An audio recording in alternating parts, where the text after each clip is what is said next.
Hey, welcome everybody to another episode of In Response Interviews with Intriguing Internalizers. My name is Mia Park, and this is an interview series that I am doing with my friends and family across the world because I know some really special people, and I was so curious to know how these really sensitive, interesting people I'm related to and are friends with are responding to what's happening with the global pandemic and also just to how what makes them tick and how they function in life as it is. So you want to make sure you like my Facebook page, subscribe on my YouTube channel because I've got one a day of this through into June with some very interesting people, including Dae Hong, who is my cousin, my first cousin. My mom and his mom are sisters. And we kind of grew up together ish on the East Coast in the States. So Dae is in Seoul, South Korea right now, and he is a pastor. A little bit about Day. He was born and raised in the States and was a semiconductor engineer. Yes, he had to explain what that meant to me before we went live. Uh, and he did that career for a long time. He was in Texas, very successful.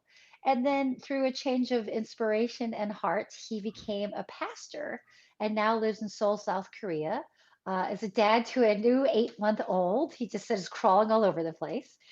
And Day has a charity of choice that he's suggesting you can donate to, and the link for that is in the bottom of the text below us.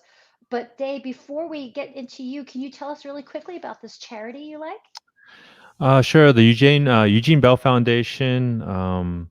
They do medical relief in North Korea, and they're one of the few organizations that has full clearance from the North Korean government. And basically, they focus on MDR-TB, which is um, I think I said that wrong, but it's tuberculosis, but it's like the most mutated form, so it's very difficult to treat. And usually the medication costs thousands of dollars. But they're able to treat one patient for 2 years for about 5 grand. It's not cheap, honestly. But the cool thing is that they do have full disclosure. So the North Korean government actually allows them to say who donated the money for them. So even if it's like something that's not quite North Korean friendly, like like a church, right? So if a church donates $5,000 to support one patient, every time that patient gets the medication, which is hand delivered by Stephen Linton himself, he tells them so and so church donated this for you, and they're praying for you. And he's allowed to say that. He can't say he can't full on explain everything, but that's actually a lot of disclosure in North Korea. And given the situation that North Korea itself is actually hit pretty hard by COVID as well, even though they don't talk about it. I'm expecting the Eugene Bell Foundation to play a key role in helping out there as well. I haven't heard anything yet specifically, but I think it's only a matter of time before those types of things start coming out as well. Oh, wow, that's a really good explanation for right now. So, just to circle back to, thank you for that. To circle back to you real quick, is there anything else that you want people to know about you, cuz? I followed in, I guess, similar footsteps to my very cool cousin, where when I was living in Austin, Texas, I had a rock band for 2 years. And I wonder which cousin that would be. and one of my biggest regrets while I was in that rock band was I actually had the chance to play at Antone's, and I turned it down. That's famous. And yeah, Legendary. and you would know Antone. So to this day, I still regret not taking that opportunity to play at Antone's. We have to make that happen. Okay, so the nature of this interview series is to talk about the external world and the internal world. So we said you're in Korea and you just talked a little bit about COVID in North Korea. Can you tell us what's happening in your little part of Seoul, South Korea right now that's influencing the response to the COVID-19 pandemic? Well, honestly, everyone these days is looking at South Korea as like a beacon of hope, right? Just a few months ago, we were the first country outside of China to have a huge outbreak. And honestly, back then we were all freaking out, and we're like, we're all gonna die. And so people are all kind of going crazy, but we stood firm. Our government did some they made some mistakes, but they also made some really good decisions. And from that, we're at a point where there are currently, um, basically every day there are zero local transmissions. The only transmissions that are coming are people that are coming from abroad right now. And so I think out of 4 out of the past 5 days, it has been zero local transmissions. So basically, as long as we protect the borders, Korea is COVID free for the most part. Oh my gosh. Yeah, we could like go on and on about that, the differences between the way the South Korean government and the United States government is handling Probably this, for but hours. we're gonna put that on a shelf. This is about Understood. you. So now that thank you for that update on what's going on in your external world, on your very rich internal world, what is making you tick right now, and how are you processing what's happening outside? Well, with my background as both an engineer and a pastor, the way I process in general is it's a combination of both. As an engineer, I was trained to be very analytical, to take data, to process the data, and to make logical conclusions based upon that. But I also have a faith history that actually goes back pretty far, and so I have that weird combination of both, of being able to process information, but to do it also in the light of what I've come to believe through the Bible. And so it's just a merging of the two.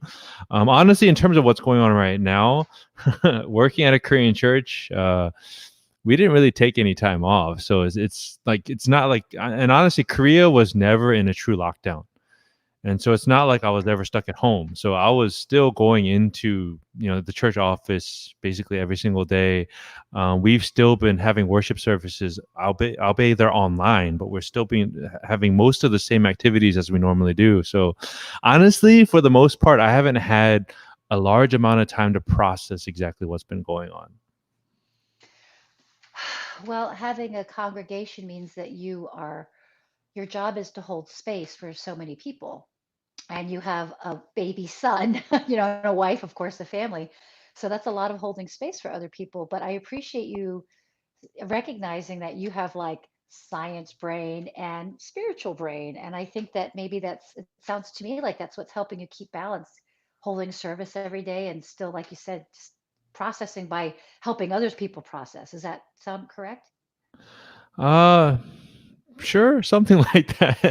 I don't want to put words in your mouth. But honestly, yes. Like, and I'm not the only pastor that has like an engineering background. There's actually quite a few that I meet. Like they find like there's a weird correlation between engineering and people that are into theology.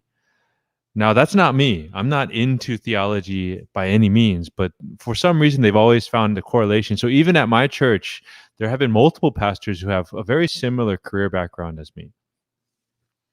Oh, that's fascinating. Okay, well, let's talk about that background. So you were playing in a band, almost played at Anton's in Austin, Texas. You were successful, and you owned a property down there, right? Like you were doing great. And then what made you change to become a pastor and move to South Korea where you didn't even speak good Korean at the time?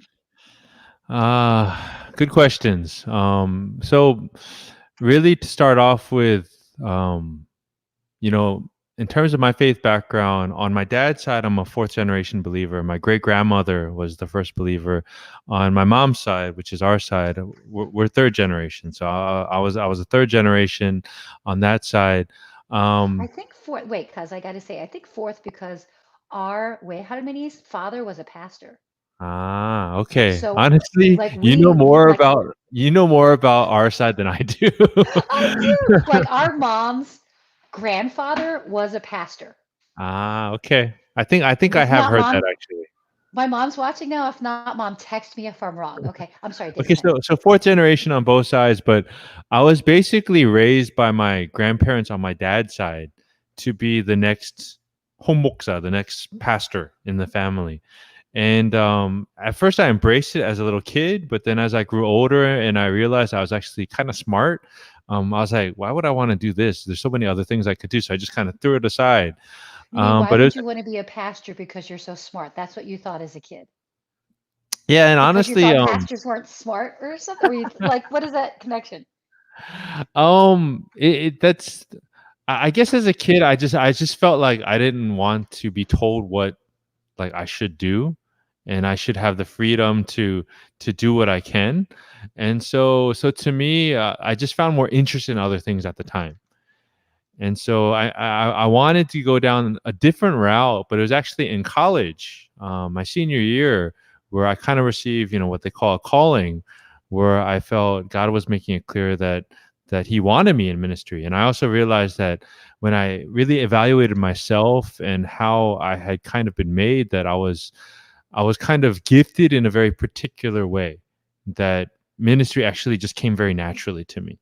And so before I even started my engineering career, I got my engineering job in November of 1999. December of 1999 was when I made the decision that at some point in the future that I would be a pastor. So even before I started my career as an engineer, I knew it was going to be a short one. So it was kind of interesting because I kind of went into it knowing that this was a temporary thing. I thought it was going to be 5 years, then ended up taking 7. But yeah, honestly, I felt a lot of freedom in that I could still enjoy my work as an engineer, but I knew that that wasn't going to be like the end of me. Like there was going to be a new chapter at some point. And so the decision didn't happen when I was working. It had already happened before I started.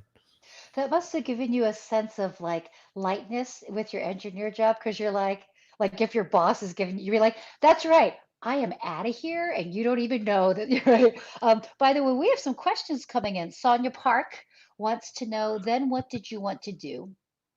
So I guess maybe Sonia Park is asking about what then did you want to When I do? was a What made you kid, think of when I was a ministry? kid, Oh, okay. I honestly, well, one thing is I up until like 6th grade, I was going to a Baptist private school, so I was sort of getting semi brainwashed with a lot of Bible education. At one point when I was a little kid, I actually wanted to be a biblical prophet like Elijah. But then at a certain point, I kind of realized that that wasn't very practical. And so by the time I got into high school, the problem I had in high school was that I enjoyed many different things. Um, and I was having a hard time choosing what to go into. And actually, my favorite class in high school was government and politics. And so and actually, even going into college, my freshman year in college, I was still kind of teetering, should I switch into poli sci? But then I made the decision, you know what, that's not very practical. So I stuck with engineering. Very tough. I love how like some kids when they're in school want to be an astronaut or a doctor. You're like, I want to be Elijah. You're like, I want to be a prophet. So Sonia Park follows up her question with asking, when did you decide to go to Korea? So Korea actually, so I ended my career as an engineer, and then I moved to Russia and actually served with my parents who had become missionaries in Russia after I graduated from college. So they had been there for a few years, and I had served with them a couple of times, and I really enjoyed serving with them because it's kind of a unique feeling of actually doing ministry with your parents. Right, that was a very new experience to me. I really enjoyed it. And so when I ended my engineering career, I decided to spend 1 year with them. And so while I was there, my original decision was, you know what, while I'm in Korea or while I'm in Russia, I'll decide where to go to seminary. And it was actually at that point where God kind of put Korea on my heart. And so we went to Korea on just a random trip. And honestly, all these weird things lined up. Like first off, the seminary, someone randomly told me about it. I had no desire to go to Korea. Honestly, my Korean was horrible, and growing up in the States, I kind of felt that Korean culture and American culture clashed too much. Right, where like I felt Koreans were super racist, super like segregationalists, and there was too much hierarchy and those type of things. I was like, I don't want anything to do with Korea. I just kind of swore it off.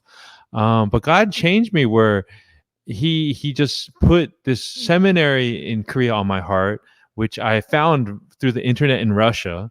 Found one of my mentors. Actually, my very first pastor was a professor there. I had no idea.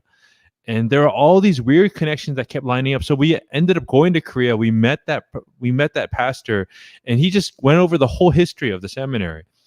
And at that point, I was a little disillusioned with seminaries in the States because I felt they were too much focusing on the head and just making you into a scholar. And I wanted to be a shepherding pastor. I wanted to take care of people.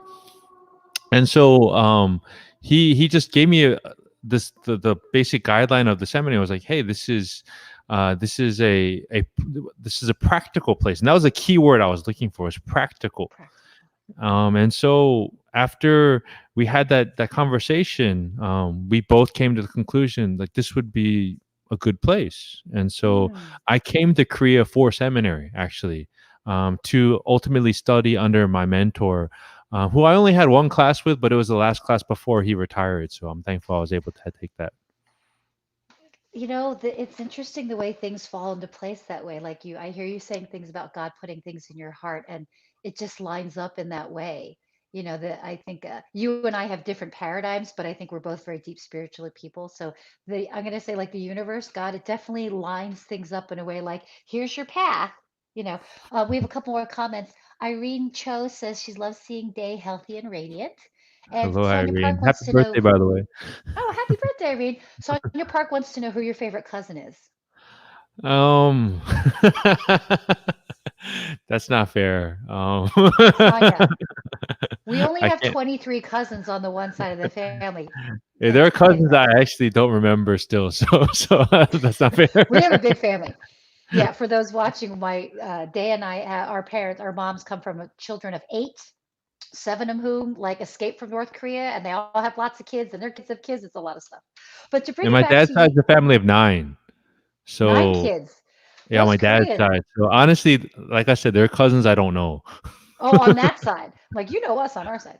Well, I want to bring it back to you, and I know that you have uh, a passage from the Bible that you thought might be helpful for people to listen to. Do you mind reading that for us? Sure. This is Second Corinthians 1 verses 3 to 7. Second Corinthians 1 verses 3 to 7. Praise be to the God and Father of our Lord Jesus Christ, the Father of compassion and the God of all comfort, who comforts us in all our troubles, so that we can comfort those in any trouble with the comfort we ourselves receive from God. For just as we share abundantly in the sufferings of Christ, so also our comfort abounds through Christ. If we are distressed, it is for your comfort and salvation. If we are comforted, it is for your comfort, which produces in you patient endurance of the same sufferings we suffer. And our hope for you is firm, because we know that just as you share in our suffering, so also you share in our comfort. Thank you for that. What in that passage inspired you to choose it and share it? I guess from my own context, Korea just a couple months ago was in the very thick of this virus, and honestly, me looking at American news and particularly American sports was my escape, where I needed comfort to remind myself that the world was still like moving, and that that everything was going to be okay at a certain point. So I got comfort from just seeing the fact that life was still going on. But now the position has changed, where Korea is now in a position where we just started baseball yesterday, so now ESPN is watching Korean baseball, which is kind of hilarious to me. Yeah, isn't it funny But watching the American people try to say their Korean names? I know what you mean. I, Anyway, I yeah. haven't seen that yet, but it's just funny to me that now we're the source of comfort for other nations. And so honestly, for me, I kind of feel like we have a responsibility as a people, that even though it was difficult for us a few months ago, now we're in a position where we can help others. And so I think it's imperative for us as Koreans, to really do what we can to help the other nations, whether it's things like test kits, masks, or just know-how, and encouraging others to know that they can get through this too. And so there's a mutual suffering and comforting that goes on, and my hope is that we can be a part of that. That's great. So it sounds like, you had this internal discomfort because your comfort source of American sports was taken away, and then you're feeling this national kind of shifting of this level of comfort that Korea can now is obliged to provide comfort for us here in the States. That's a great passage. Um, well, I have one last question for you. Um, so you talked a lot about wanting to be a shepherd pastor and about feeling obliged to give, like, you're giving obliged to feel, comfort, and then the country Korea obliged to feel like giving comfort to America. Um, okay, this may sound cynical, but I'm just wondering from your idea, how helpful is it at just giving spiritual comfort to real physical threat out there? Um, in terms of physical issues, like physical ailments, um, I think kind of the cliche is that, like, like Christians will always kind of say, "I'll pray for you," right? Which, at the end of the day, if someone is deathly sick, or someone is starving, that doesn't necessarily solve any of their immediate issues, right? And so I do think that, uh, of course, there is a great spiritual benefit when we do, really give, like, spiritual sharing with each other. But at the same time, um, God has put us in a position where we can also help in other means, right? Whether it's helping through, actually, you know through physical things, or through monetary donation, whatever it might be. So I think there has to be a balance of, yes, the spiritual matters, but there also are immediate needs that can be met in practical ways. And so I do feel that for those, for any one of us, we do have somewhat of a responsibility to try to meet both, if possible. That's that practical side. Maybe that's the engineer, the whole thing. Well, that's so cool. We could sit here and talk forever, cuz I mean, we have a lot to catch up anyway. But we're going to wrap up for now. So thank you, friends who Lisa MP says love. So thank you, friends who left comments. If you all want to share this, this is um so this video is going to live on my Facebook page and on YouTube. So Day and I were joking before this happened, like, Day, all your parishioners, they're going to share this around. We're going to make this viral at your church in Korea. So everybody who goes to Day's church, share this around with your friends. But you have some really inspirational things to say, and I appreciate how grounded you are, and clearly you're a person with a lot of compassion and a lot of love. So thank you for doing what you're doing. Last time we saw you in Korea, your wife was pregnant. So next time I go to Korea and see you, I'll be able to meet your son, which is exciting. Yes, So you will. lots of love to you and your wife and your son, and lots of love to your parents. Sonia says yes. So lots of love from me and our family and all of us here in the States and the world. So thank you so much, cuz. Dae Hong, No everybody. problem. Yay. The internet is clapping for you. Okay, bye bye, everybody.